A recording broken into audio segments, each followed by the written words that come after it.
Hi, my name's Keith Nelson. I'm here to talk a little bit about my informative speech, which I narrated through PowerPoint presentation. I did my speech on adult onset diabetes, which is type 2 diabetes, which is something I've got a little experience working with. As a personal trainer, I worked with many different disabilities, and a few of them were type 2 diabetes patients.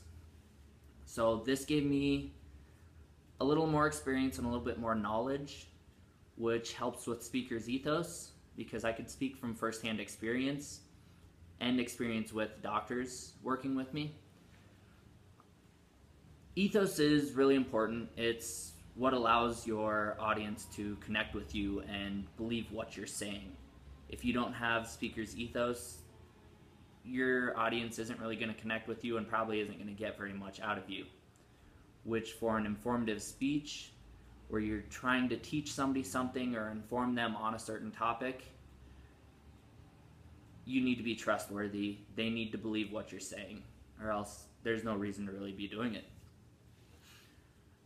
This speech was interesting for me, using PowerPoint and getting back into the technology thing since I've been out of school for about 8 years, and so it was interesting. It was a good learning experience. I definitely had fun with it. I felt like my computer, my camera, my audio and everything was working fine. I didn't really have too many problems with it. One of the things I did reference back to was page 19 in the speaker's primer, where it talks about ethics of research.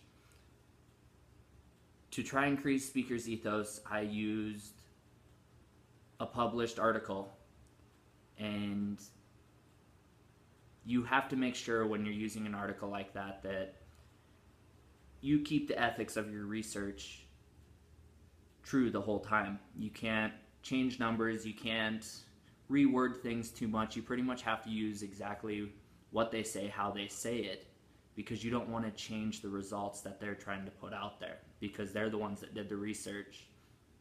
And you've also got to look at who was funding that research. If it was going to benefit one side over the other or anything like that, you have to see who is funding it so that you know that the research is actually true and the numbers aren't moved one way or the other.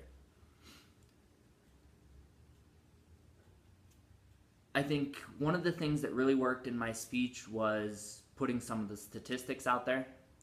The numbers usually really get people to connect, and it lets them know that things could happen to them, or gives them at least a percentage that it will happen to them if they don't change the way they're doing things. So with type 2 diabetes, if people don't change the way they're eating or exercising, it shows you the true numbers that